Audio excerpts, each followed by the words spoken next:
প্রথমে ধন্যবাদ জানাই মিডিয়া বন্ধুদেরকে। অত্যন্ত একটা নিন্দনীয় ঘটনা। আজকে আমার সঙ্গে সব লিডাররা আছে আমার সঙ্গে, এবং আমি মঙ্গিয়াকামি থানাতে এসেছি।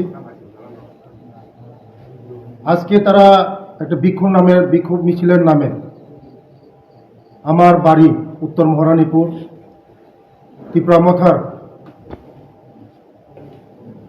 কিছু ছেলেরা আমার ঘর বাড়িতে আক্রমণ করা হয়েছে। তখন ছিলাম আমি খোয়াই ডিএম অফিসে মিটিং ছিল আমার। আমি শুনেছি, সঙ্গে সঙ্গে ডিএম সাহেব আমার অ্যাডিশনাল এসপি সাহেবকে ফোন করেছে।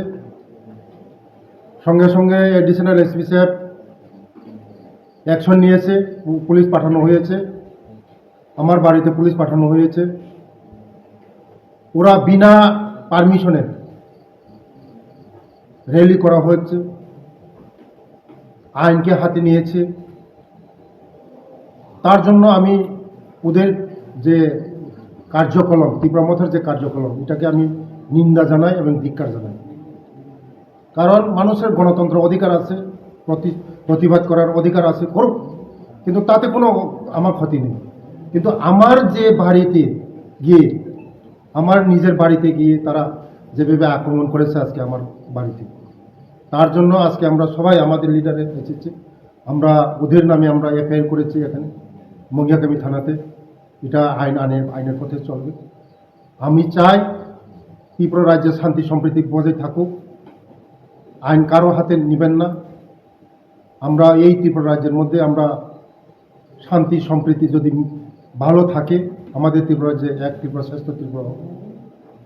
আমি গতকালে একটা মেসেজ দেখেছি, একটা লোক হিন্দু মুসলমান ট্রাইবেল বাঙালি একটা চক্রান্ত দাঙ্গার জন্য যেটা একটা কথা বলেছে, এটা অত্যন্ত নিন্দনীয়, দুঃখজনক ঘটনা। আমরা সবাইকে আমি মেসেজ দেব, এই ত্রিপুরা রাজ্যের সবার, পাহাড়ি বাঙালি ট্রাইবেল সবার জন্য এই ত্রিপুরা সবার, কারোর না, এটা সবার। আমরা এই ত্রিপুরা রাজ্যের মধ্যে একভাবে বাস করব, শান্তি সম্প্রীতি বজায় রাখব। সবাই যেন শান্তি সম্প্রীতি বজায় রাখে। এবং আমি ত্রিপুরামথাদেরকে আমি অনুরোধ করব এই ধরনের কার্যকলাপ থেকে বিরত থাকার জন্য। আমি গত 13 তারিখও আমি এই কথাই বলেছি, গুন্ডাগিরি করে হবে না, গুন্ডাগিরি করে কোনো কিছু হয় না। মানুষের ভালোবাসা দিতে হবে। এই গণতন্ত্র দেশের মধ্যে সবার অধিকার আছে, রাজনীতি করার অধিকার আছে, সবার অধিকার আছে রাজনীতি করার জন্য।